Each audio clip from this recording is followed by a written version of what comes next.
हाँ तो प्यारे विद्यार्थियों, कैसे हैं आप लोग। उम्मीद करता हूँ बहुत ही अच्छे से होंगे और अपनी परीक्षा बहुत ही बेहतरीन तरीका से दे करके आ गए होंगे। तो अब बारी है आपको सभी क्वेश्चंस जो एग्जाम में बनाए हैं उसको चेक करने का कि आपने एग्जाम में कितने ऑब्जेक्टिव क्वेश्चंस चेक करके देखना है कि आपने कितने ऑब्जेक्टिव को सही बनाया। ठीक है, तो इसलिए आज का यह वीडियो मैथमेटिक्स का है। जो आपका मैथ का एग्जाम हुआ था ना, उसका पूरा 1 से लेकर के 100 तक के सभी क्वेश्चंस का एकदम 100% करेक्ट आंसर बताने वाले हैं आज की इस वीडियो में।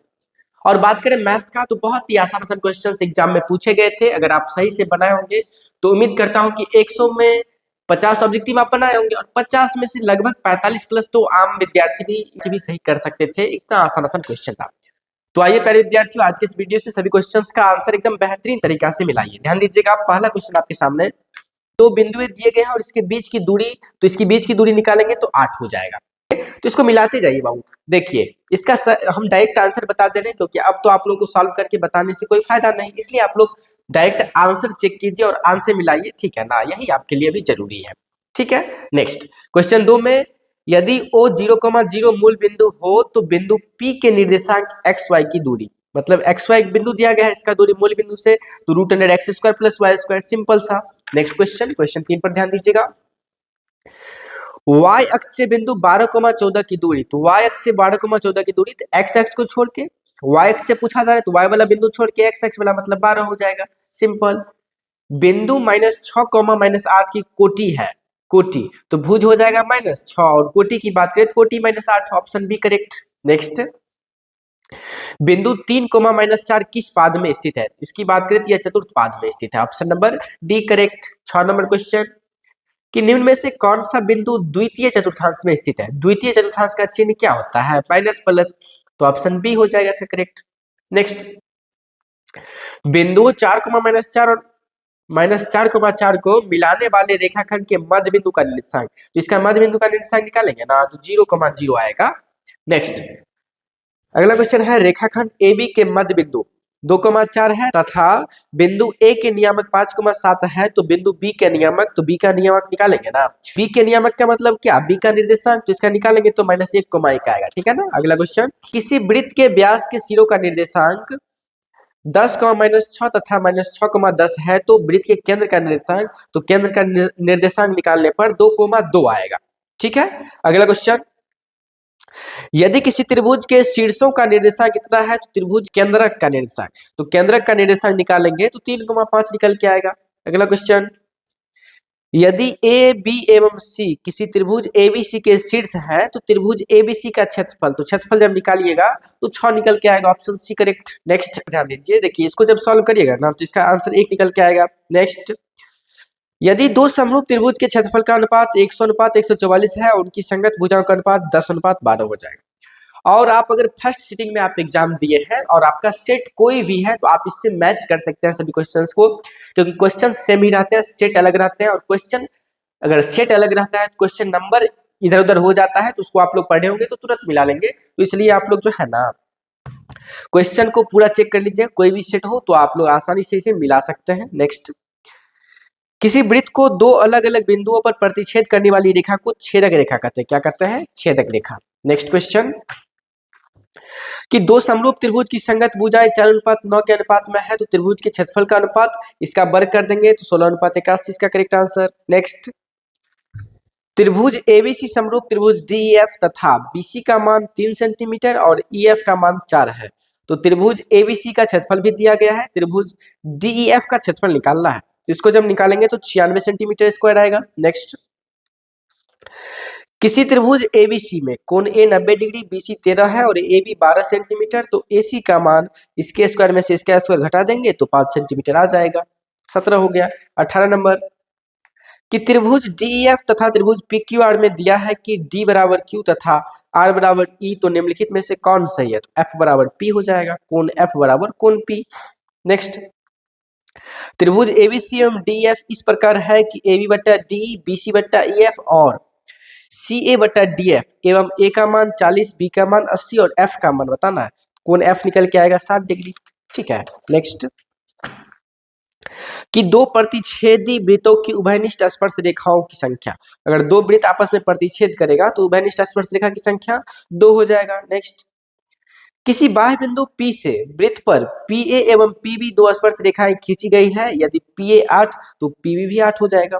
नेक्स्ट, यदि PA एवं PB किसी बाह्य बिंदु से P से केंद्र O वाले वृत्त पर खींची गई स्पर्श रेखाएं हैं एवं APB का मान 80 डिग्री दिया गया है तो POA का मान निकालेंगे तो 50 डिग्री निकल के आएगा। Option B correct. Next, 23 number question है आपके सामने कि वृत्त पर स्थित किसी बिंदु पर खींची गई स्पर्श रेखा स्पर्श बिंदु से होकर जाने वाली त्रिज्या से कौन सा कोण बनाती है? तो ये जो है 90 डिग्री का कोण बनाती है। दो वृत्तों की त्रिज्याओं का अनुपात इतना है 3:4 है तो उनके क्षेत्रफलों का अनुपात 9:16 हो जाएगा। नेक्स्ट, 42 सेंटीमीटर त्रिज्या वाले वृत्त के उस त्रिज्यखंड का क्षेत्रफल ज्ञात कीजिए जिसका केंद्र 30 डिग्री है। तो इसका क्षेत्रफल निकल के आएगा 462 सेंटीमीटर स्क्वायर जब इसको सॉल्व करिएगा तो। नेक्स्ट क्वेश्चन है बाबू आपके सामने। सभी क्वेश्चन को जरूर मिलाइए और कमेंट बॉक्स में लिखिएगा कि आपने कितने क्वेश्चंस को सही करके एग्जाम में आए हैं, ठीक है ना। नेक्स्ट, कि दो वृत्तों की परिधियों का अनुपात 5:7 है तो उनकी त्रिज्याओं का अनुपात 5:7 ही होगा। देखिए ये एक बउआ वाला क्वेश्चन है जिसका आंसर 7 हो जाएगा। नेक्स्ट, यदि x बराबर a cos थीटा और y बराबर b sin थीटा है तो b square x square plus a square y square का मान बताना है। इसको सॉल्व करने पर a मतलब a स्क्वायर b स्क्वायर निकल के आएगा इसका करेक्ट आंसर, ठीक है ना। इसको देख लीजिएगा। नेक्स्ट, एक मीनार के शीर्ष का उन्नयन कोण उसके पाद से 10 मीटर की दूरी पर 60 डिग्री है तो मीनार की ऊंचाई 10√3 सेंटीमीटर हो जाएगा। एक पतंग पृथ्वी से 30 मीटर की ऊंचाई पर है और इसकी डोर पृथ्वी से 60 डिग्री का कोण बनाती है तो डोर की लंबाई 20√3 सेंटीमीटर हो जाएगा, 20√3 मीटर हो जाएगा, ठीक है। अगला क्वेश्चन कि के किस मान के लिए द्विघात समीकरण इतना का मूल वास्तविक एवं समान तो 9 हो जाएगा। करेक्ट आंसर के का मान कितना हो जाएगा 9। बहुत ही आसान क्वेश्चन पूछे गए थे मैथ में, है ना। मैथ में तो मजा आ गया। अगला क्वेश्चन कि यदि बहुपद px का एक शून्य 2 हो और तो निम्नलिखित में से कौन px का एक गुणनखंड है तो x बराबर 2 तो ये हो जाएगा x - 2। नेक्स्ट, यदि बहुपद cx square plus ax plus b के शून्य अल्फा बीटा हो तो अल्फा इंटू बीटा तो अल्फा इंटू बीटा c बट्टा a होता है ना, तो c का मान b है और a का मान c मतलब b बट्टा c होगा। इसको देख लीजिएगा, इसमें बहुत सारे विद्यार्थी गलती किए होंगे। अगला क्वेश्चन कि निम्नलिखित में से कौन द्विघात समीकरण है तो ऑप्शन बी द्विघात समीकरण है। अगला क्वेश्चन कि निम्नलिखित में से कौन द्विघात समीकरण नहीं है, द्विघात समीकरण कौन नहीं है, डी वाला ऑप्शन जो है ना ये द्विघात समीकरण नहीं है। अगला, द्विघात समीकरण इतना का विवेचक का मान बताना है। विवेचक, तो विवेचक कितना हो जाता है b स्क्वायर - 4ac तो निकालने पर सॉल्व करने पर इसका आंसर 1 निकल के आएगा तो 36 का A number option correct answer. Next question ध्यान दीजिएगा, निम्नलिखित में कौन बिंदु x बराबर 2 के लेखा चित्र पर है। लेखा चित्र पर कौन बिंदु है 2,0। नेक्स्ट, 38 यदि p + 1 2p + 1 और 4p - 1 समांतर श्रेणी में है तो p का मान ज्ञात कीजिए। p का मान 2 निकलेगा। नेक्स्ट क्वेश्चन, एक समांतर श्रेणी दिया गया है, देखिए कितना आसान क्वेश्चन पूछा गया। इसका सारबंतर तो 4 ना होगा, बताइए। फिर एक समांतर श्रेणी दिया गया है जिसका कौन सा पद 38 है तो इसका 12वां पद 38 हो जाएगा, option C correct. Next question कि दो गोलों के आयतनों का अनुपात 64:125 है तो उनके पृष्ठीय क्षेत्रफलों का अनुपात 16:25 हो जाएगा। कितना हो जाएगा 16:25।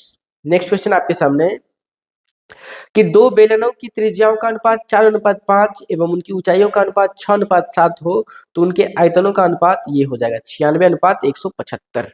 नेक्स्ट, अर्ध त्रिज्या वाले अर्धगोले का संपूर्ण पृष्ठीय क्षेत्रफल तो अर्धगोला का संपूर्ण पृष्ठीय क्षेत्रफल हो जाएगा 3πr²। r बड़का रहेगा, ठीक है ना, तो 3πr²। नेक्स्ट क्वेश्चन पर ध्यान दीजिएगा कि यदि किसी शंकु के वक्र पृष्ठ का क्षेत्रफल 880 सेंटीमीटर स्क्वायर और त्रिज्या 14 सेंटीमीटर है तो इसकी तिर्यक ऊंचाई मतलब l निकालने पर 20 सेंटीमीटर आएगा। ओके, अगला 45 नंबर क्वेश्चन कि यदि किसी घन के विकर्ण की लंबाई 2√3 सेंटीमीटर है तो इसके कोण की लंबाई 2 सेंटीमीटर आएगा, ऑप्शन ए करेक्ट। नेक्स्ट, 46 किसी घन का किनारा दुगुना हो जाने पर कुल पृष्ठ क्षेत्रफल पहले के कुल पृष्ठ क्षेत्रफल का कितना गुना हो जाएगा 4 गुना हो जाएगा, ऑप्शन बी सही। किसी गोले के, अगला क्वेश्चन है बाबू कि किसी गोले के कुल पृष्ठ क्षेत्रफल और उसी त्रिज्या के एक अर्धगोले के कुल पृष्ठ क्षेत्रफल का अनुपात 4:3। अगला, यदि किसी अर्धगोले के वक्रपृष्ठ का क्षेत्रफल इतना दिया गया है और उसकी त्रिज्या निकालिए तो त्रिज्या निकालेंगे तो 14 सेंटीमीटर आ जाएगा। एकदम आसान क्वेश्चन था, है ना। अगला क्वेश्चन ध्यान दीजिएगा। नेक्स्ट क्वेश्चन है कि 1 प्लस टेन स्क्वायर ए बटा में 1 प्लस कॉट स्क्वायर ए, इसका वैल्यू निकालने पर टेन स्क्वायर ए आ जाएगा, ऑप्शन डी करेक्ट। 51 बच्चों वाला क्वेश्चन है कि sign 90 degree minus A cos A हो जाएगा। 52 देखिए, 52 में बहुत सारे विद्यार्थी गलती किए होंगे, अल्फा और बीटा दोनों का मान 60 डिग्री है, तो कॉस अल्फा माइनस बीटा का मान बताना है जो कि 1 आएगा। कितना आएगा? 1। यदि थीटा और 45 डिग्री हो तो sine theta plus cos theta का मान थीटा के जगह पर देंगे ना, तो रूट 2 निकल के आएगा। 54 यदि a बराबर 30 डिग्री तो 2 tan a बट्टा में 1 माइनस टेन स्क्वायर का वैल्यू tan 60 डिग्री निकल के आएगा। कितना आएगा? tan 60 degree, option B correct. अगला प्रश्न, यदि tan थीटा और 12/5 हो तो साइन थीटा का मान बताना है, तो साइन थीटा का मान 12/13 आ जाएगा। अगला, ये वैल्यू है ना, देखिए कॉस को अगर हम साइन में बदल देंगे तो साइन साइन कट के 1, इसी तरह tan को अगर हम कॉट में बदल देंगे तो ऊपर नीचे कट जाएगा, तो 1 ही आएगा। कितना आ जाएगा? Option B correct. नेक्स्ट, यदि tan 25 डिग्री या tan 65 डिग्री बराबर में साइन ए हो तो a का मान 90 डिग्री निकलेगा बाबू। अगला क्वेश्चन, यदि 58 नंबर क्वेश्चन है, ध्यान से देख लीजिएगा कि यदि cos थीटा बराबर x तो tan थीटा का मान कितना होगा? tan थीटा का मान √1 माइनस एक्स स्क्वायर बटा में x। नेक्स्ट, y अक्ष पर स्थित किसी बिंदु का रूप क्या है? तो किसी बिंदु का रूप कोई नहीं हो जाएगा। x y अक्ष पर किसी बिंदु का रूप क्या हो जाएगा? y अक्ष पर स्थित किसी बिंदु का रूप 0, y हो जाएगा। ठीक है ना? कितना हो जाएगा? 0, y, जो कि ऑप्शन में ही नहीं है। अगला क्वेश्चन, निम्नलिखित में से किस द्विघात बहुपद के शून्य 3 एवं -10 है? तो x square plus 7x plus 30।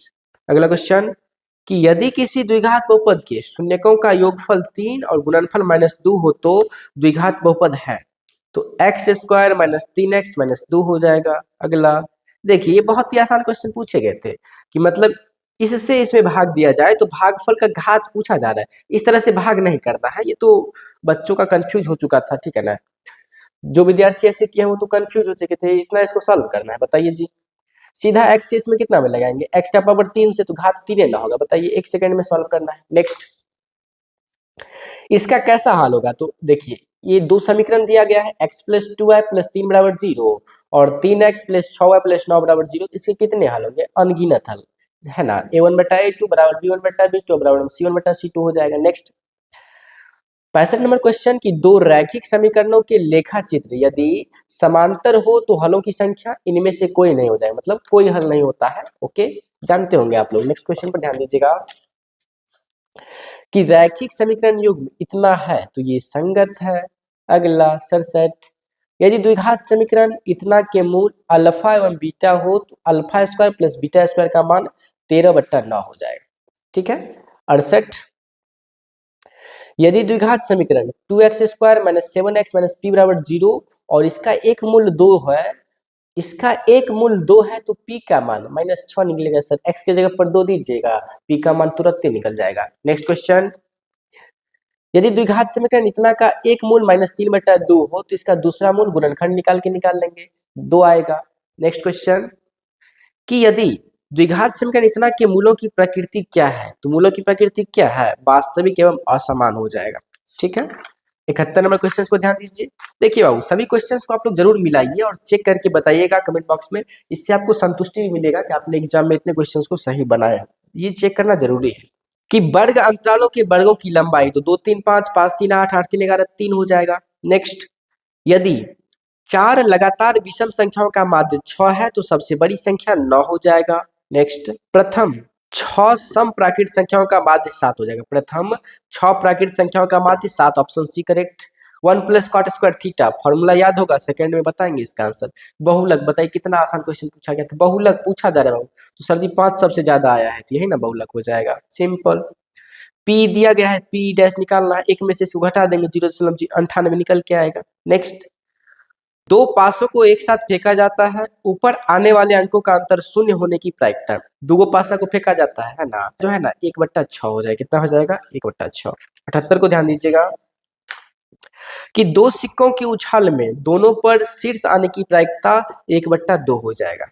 अगला क्वेश्चन, कि एक वर्ष में एक महीना यादृच्छिक चुना जाता है, इसके जून या सितंबर होने की प्रायिकता 1/6 हो जाएगा। कितना हो जाएगा? 1/6। नेक्स्ट, 80 पर ध्यान दीजिएगा कि एक पासे की फेंक में 4 या 5 आने की प्रायिकता 2/6 1/3 निकल के आएगा। नेक्स्ट, देखिए ये तो आसान क्वेश्चन था। यदि किसी समांतर श्रेणी का पांचवा पद 11 और सार्वंतर 2 है तो इसका प्रथम पद 3 निकलेगा। नेक्स्ट, n पदों वाले समांतर श्रेणी का योग इतना है तो छठा पद निकालेंगे ना तो 29 आएगा। कितना आ जाएगा? 29। 82 का A number option correct.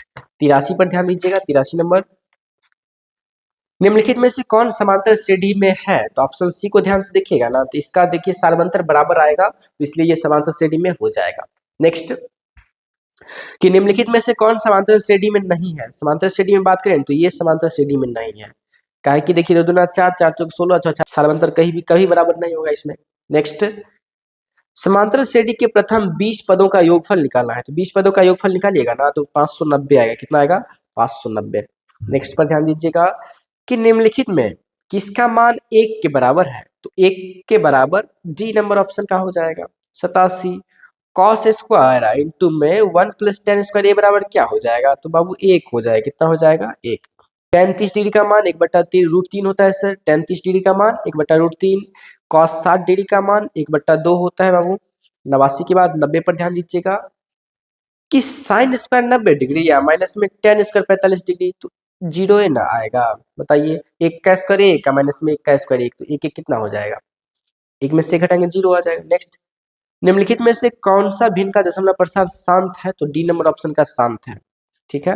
Next, इतना को लिखा जा सकता है जिसके बट्टा में 1000 आ जाएगा। जब इसको सॉल्व कीजिएगा तो 101/2 का पावर 3 और 5 का पावर 2 आ जाएगा। मतलब ऑप्शन डी करेक्ट आंसर। ठीक है, चेक कर लीजिएगा। नेक्स्ट, यदि विभाजन एल्गोरिथम a बराबर BQR में b बराबर 4, q बराबर 5 और r बराबर 1 हो तो a का मान 21 आएगा। नेक्स्ट, बहुपद इतना कि शून्यक है। शून्यक जब निकालिएगा ना तो 1 - 3 निकल के आएगा। कितना निकल के आएगा? 1 - 3 95। देखिए इसमें घात पूछा जा रहा है, एकदम सिंपल तरीका से इसको सॉल्व कर सकते हैं। x³ को x² से गुना करेंगे तो x का पावर 5 आएगा। नहीं आएगा तो 5 को लॉक कीजिए ना, option C correct. Next, 96 number question कि निम्नलिखित में कौन बहुपद नहीं है? बहुपद कौन नहीं है? डी नंबर ऑप्शन बहुपद नहीं है। नेक्स्ट, निम्नलिखित में किस द्विघात बहुपद के शून्यक 2 और -2 है? तो x² - 4 का जब शून्यक निकालिएगा ना तो 2 और -2 ही निकल के आएगा।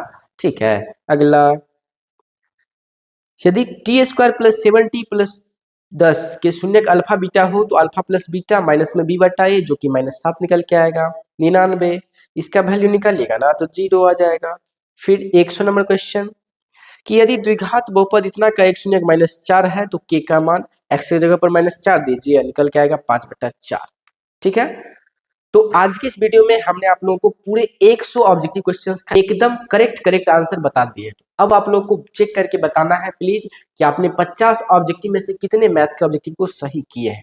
तो ये चीजें कमेंट बॉक्स में जरूर लिखिएगा। और हाँ, अगर आप चैनल पर नए हैं तो हमारे इस चैनल को सब्सक्राइब कर लीजिएगा और अपने दोस्तों में इस वीडियो को शेयर जरूर कर दीजिएगा। 2026 में मैट्रिक बोर्ड परीक्षा देने वाले सभी विद्यार्थियों के लिए ऑनलाइन फ्री बैच 1 मार्च से शुरू होगा, तो आप लोग उसमें जरूर ज्वाइन कीजिए। अपने दोस्तों के बीच, अपने सभी भाई, छोटे भाई बहनों के बीच जरूर शेयर कीजिएगा।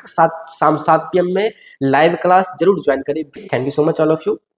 मिलते हैं नेक्स्ट वीडियो में आप सभी से।